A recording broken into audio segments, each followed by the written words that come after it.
Assalamualaikum warahmatullahi wabarakatuh. Salam, Om Swastiastu, Namo Buddhaya, Salam Sejahtera bagi kita semua. Perkenalkan, kami dari kelompok 6. Di sini kami akan mempresentasikan hasil kerja kami mengenai tugas laporan proyek ujian akhir semester jaringan komputer praktikum. Nah, sebelum itu, izinkan kami memperkenalkan diri terlebih dahulu. Saya Cokorda Isri Nasan Kemaran Pumayun dengan NIM 187231011 dan rekan Saya Kalista Dian Kumala dengan NIM 187231017.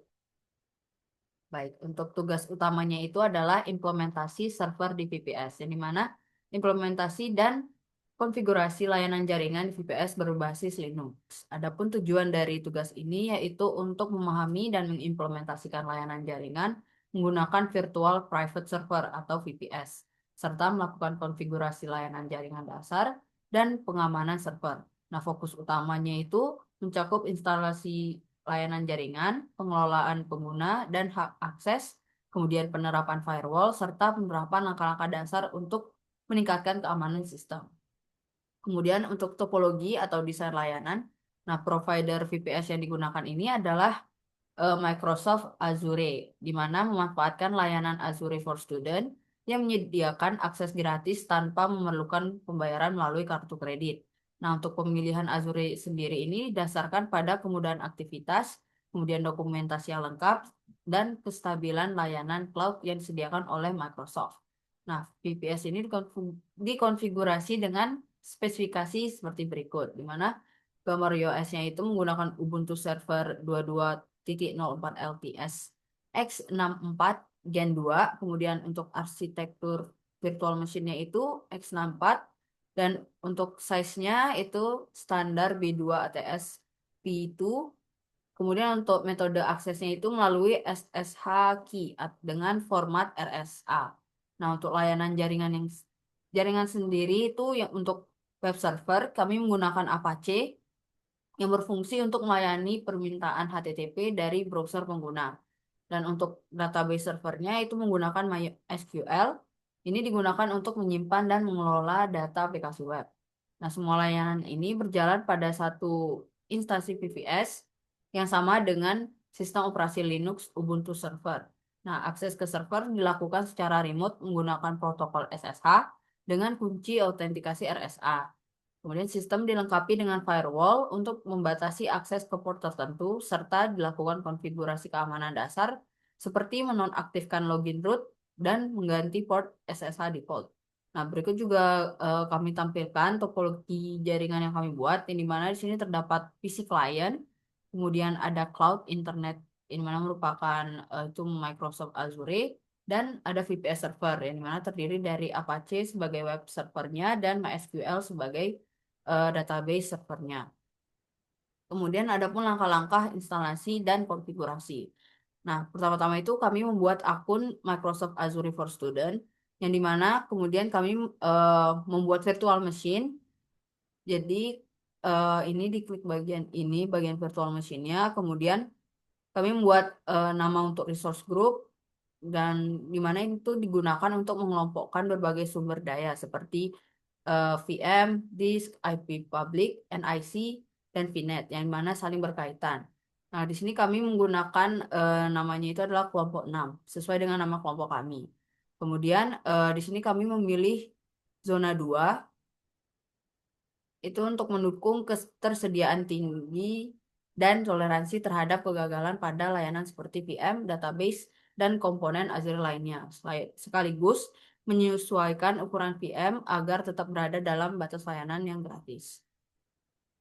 Nah, kemudian pada bagian pengaturan akun administrator itu kami memilih metode autentikasi menggunakan kunci public SSH.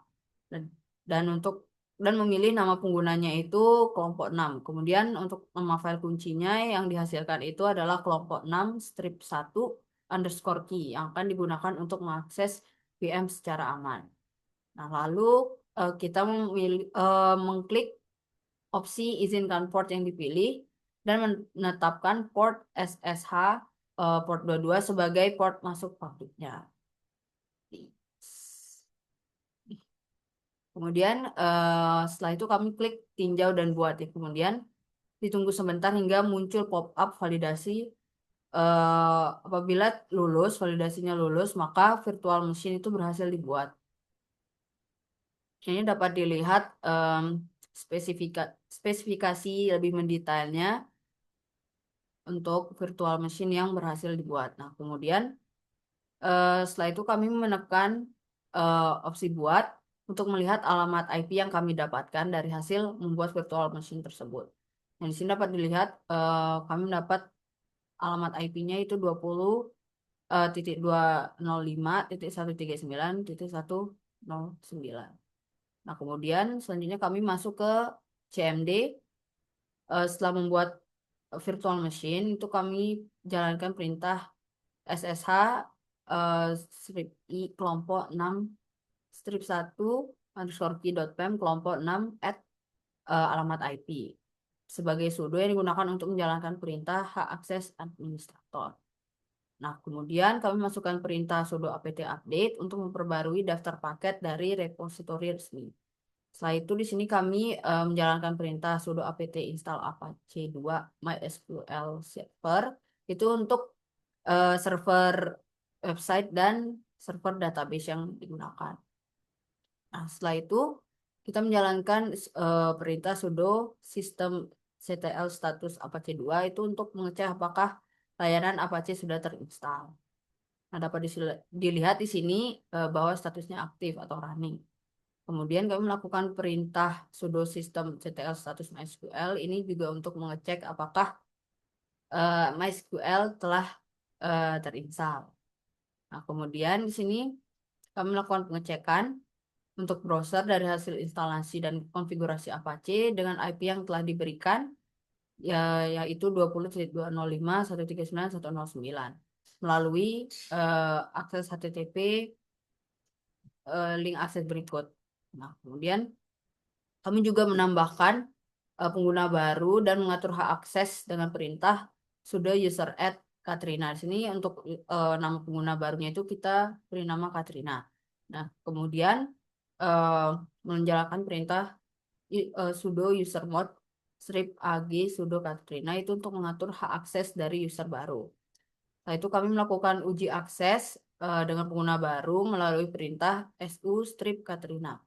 Dapat dilihat di sini sudah telah berubah.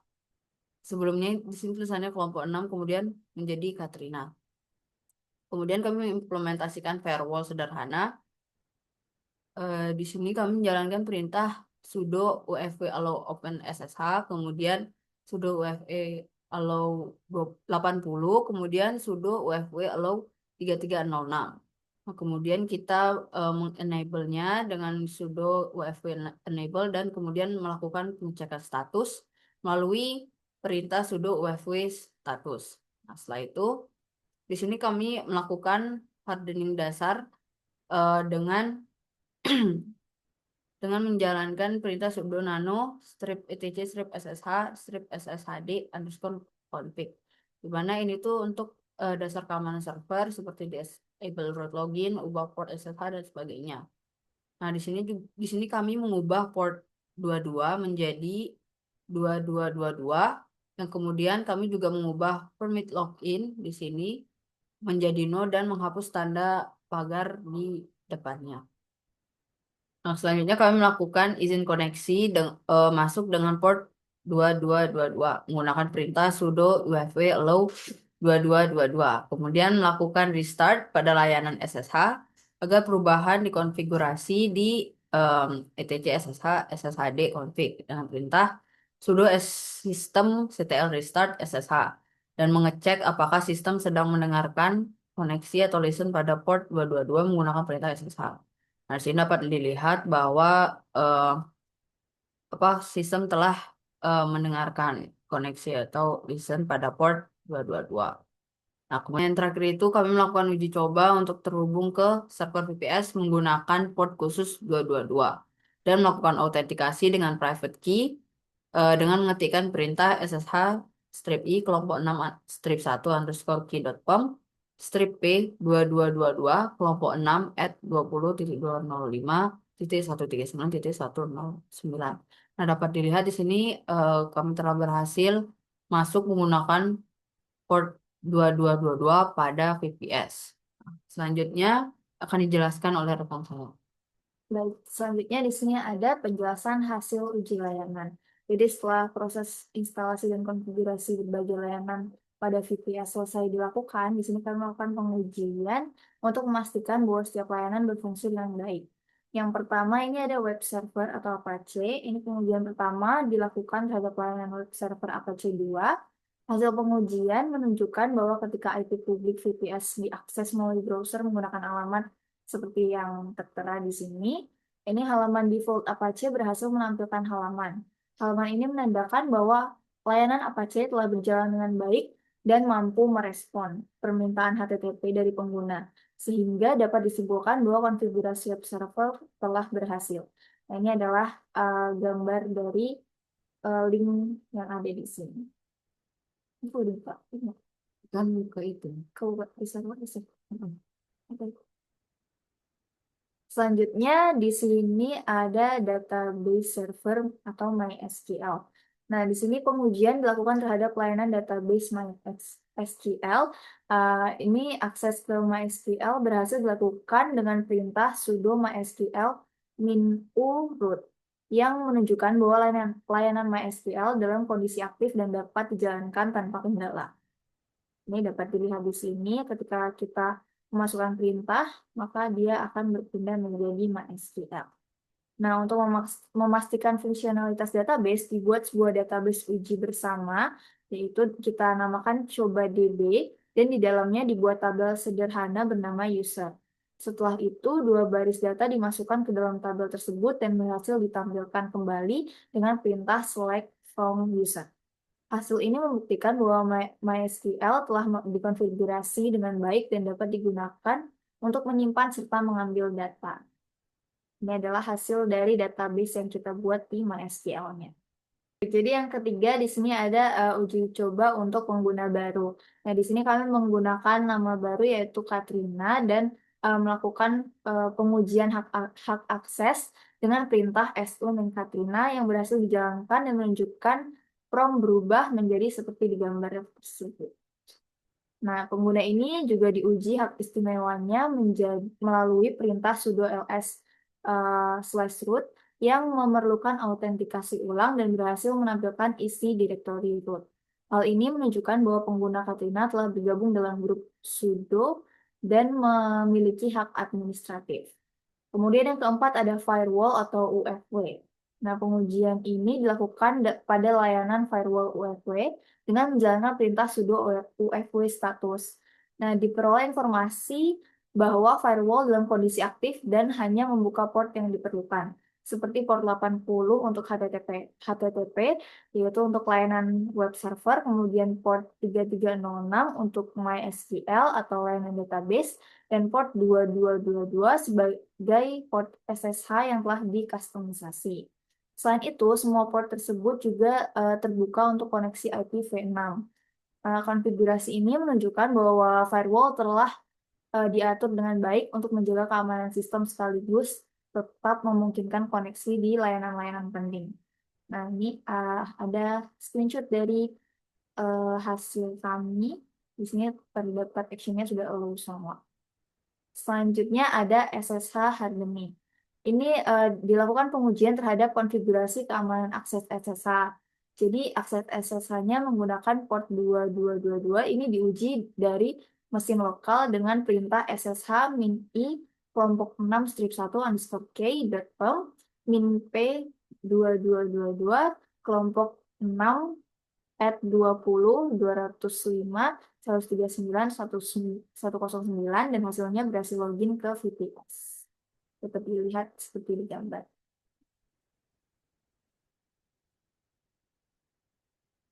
Nah, sebaliknya percobaan login sebagai user root dengan perintah serupa justru ditolak dengan pesan permission denied atau public key.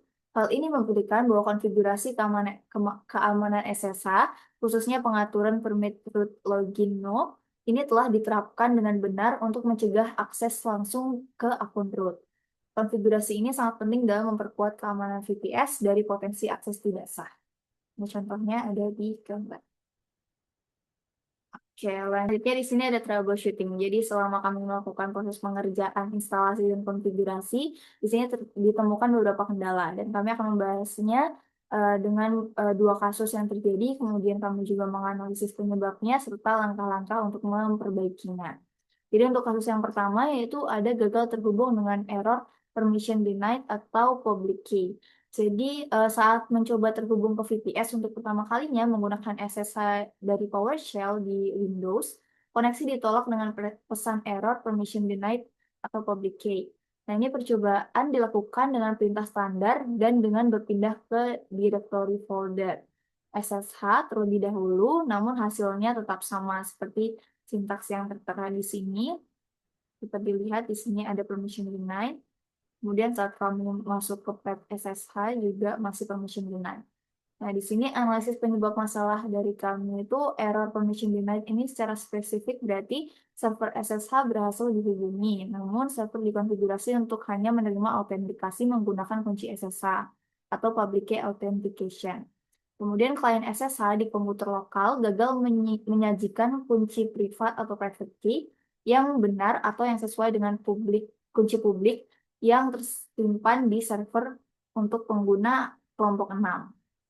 Nah, penyebab utamanya adalah klien SSH tidak mengetahui lokasi file kunci private yang harus digunakan, terutama jika nama filenya tidak standar, bukan ID_RSA. Nah, berpindah directory atau CD ke folder .ssh tidak membantu karena perintah SSH tidak secara otomatis menggunakan semua file di directory kerja saat ini. Kami juga mencari solusinya dengan memberitahu perintah SSH lokasi file kunci privat yang benar menggunakan flag min-i. Jadi seperti sintaks yang tertera di sini. Nah, di sini kami mengganti bagian path menuju file private key ini dengan nama path yang ada di komputer kami. Kemudian juga usernya dengan kelompok 6 serta alamat IP server yang sudah kami dapatkan dari Microsoft Azure itu sendiri. Nah, untuk hasil dari solusinya, ini setelah menggunakan perintah yang benar dengan menyertakan path ke kunci private, koneksi berhasil dibuat dan terminal menampilkan pesan selamat datang atau MOTD dan server Ubuntu seperti ini.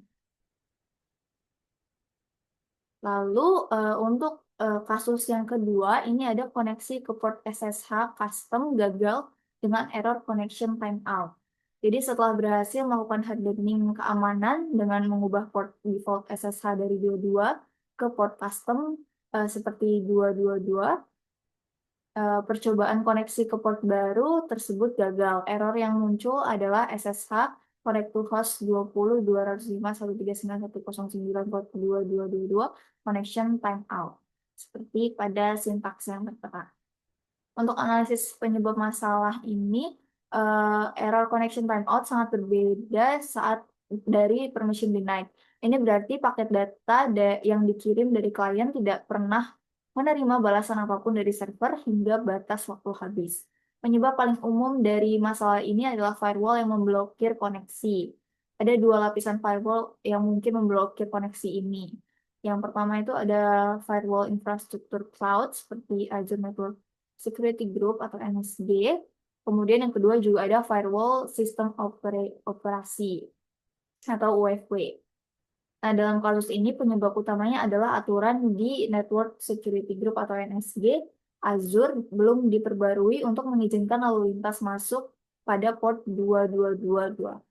Jadi untuk solusinya di sini kami menambahkan aturan masuk atau inbound rule baru dari NSG yang terhubung dengan VM di portal Microsoft Azure.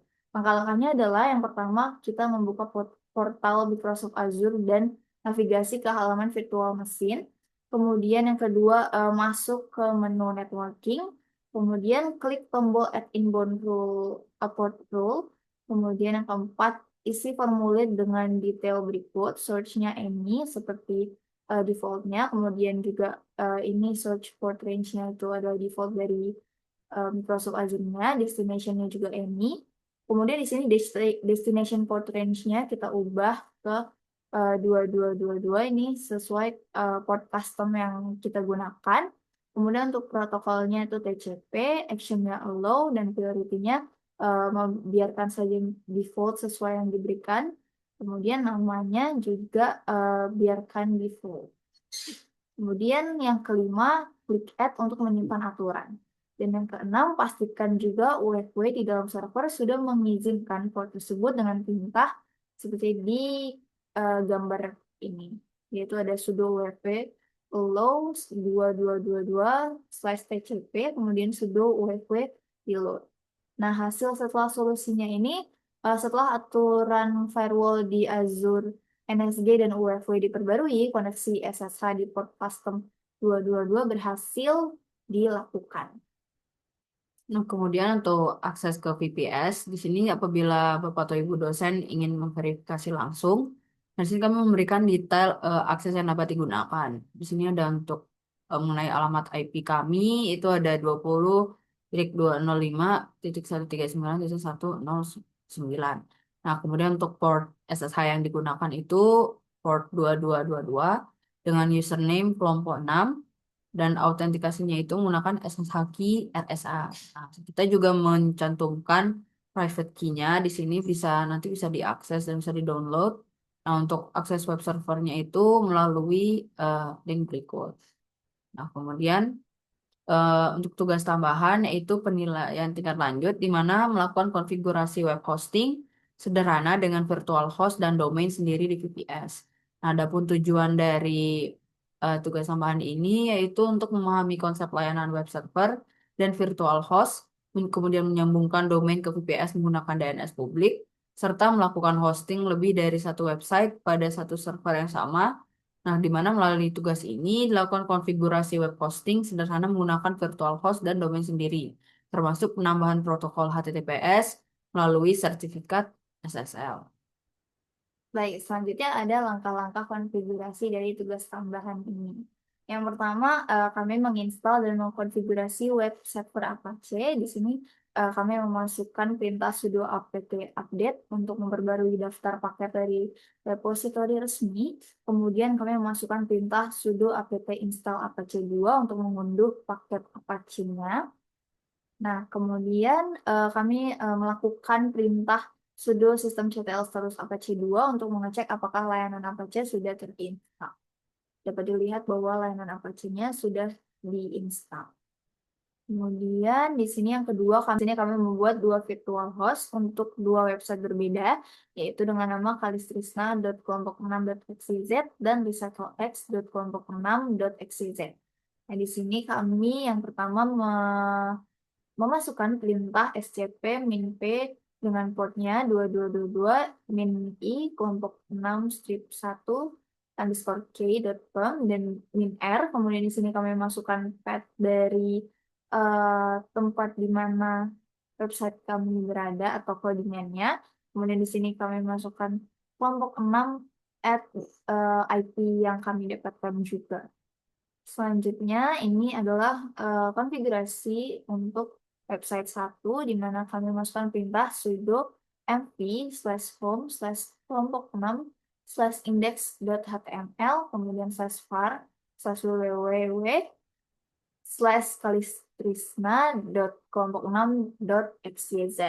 Kemudian di sini juga kami masukkan perintah sudo change owner kemudian r www mindata.2 www.mindata dengan /var/www/kalistrisna.kelompok6.xyz.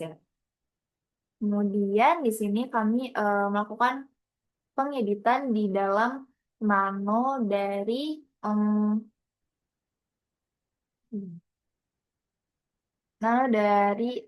website dari Kalistrisna itu sendiri. Nah, di sini kami menambahkan virtual host 80 dengan segmennya kalistrisna.kelompok6.xyz.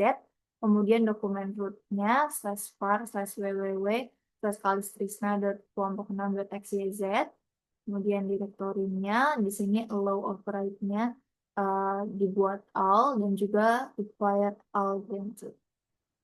Kemudian setelah dilakukan penambahan pada nano ini, jangan lupa untuk menyimpannya dengan mengklik Ctrl O. Selanjutnya ada perintah sudo systemctl reload apache 2. Ini untuk memastikan bahwa konfigurasi yang kita buat tadi tersimpan. Kemudian ada sudo a2 ensite kalistrisma.kelompok 6.xyz. Ini maka akan nanti muncul perintah site kalistrisma.kelompok 6.xyz already enabled. Kemudian kita melakukan perintah sudo systemctl reload apache 2 lagi. Oke, selanjutnya pada website 2 kami juga melakukan hal yang sama dengan membuat terlebih dahulu recycle X-nya, kemudian change owner dari recycle X, kemudian kita membuka nano dari recycle X itu sendiri dan menambahkan konfigurasi yang sama. Lalu di sini kami juga mereload dari Apache 2-nya agar website pembaruan di nano recycle X itu tersimpan. Selanjutnya, sebelum kita membuka di websitenya atau di browsernya langsung, kami di sini masuk ke Microsoft Azure terlebih dahulu, kemudian menambahkan port 443 yaitu HTTPS agar website kami ini bisa dibuka di browser dengan format HTTPS seperti itu. Nah, yang perintah yang ketiga ini mengarahkan domain ke VPS menggunakan DNS. Misal pakai Cloudflare atau Freenome. Namun di sini kami menggunakan rumah web. Di sini yang pertama kita masuk ke manajemen DNS yang menambahkan domain yang seperti kami buat di awal, yaitu domainnya Kalistrisma. Dengan data hole-nya ini adalah default dari manajemen DNS-nya, kemudian tipe record-nya kita buat A, dan juga IP atau hostname-nya yang kita dapatkan sebelumnya dari virtual machine, kemudian kita terapkan perubahan. Kemudian lakukan yang sama juga untuk recycle X. Perintah yang keempat di sini menambahkan SSL atau HTTPS menggunakan Let's Encrypt. Untuk website yang pertama, di sini kami melakukan sudo apt install chatbot, Python 3, strip chatbot, strip apache, strip y. Nah, di sini akan terinstall untuk chatbotnya itu sendiri. Lanjut, di sini masukkan perintah sudo chatbot strip 2 kali apache.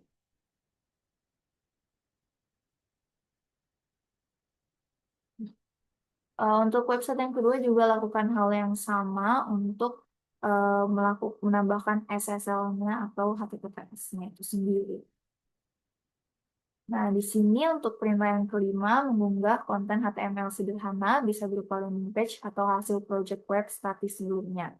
Sini adalah tampilan dari website pertama kami yang bernama Kalistrisna tadi, dan website kedua kami yang bernama RecycleX tersebut.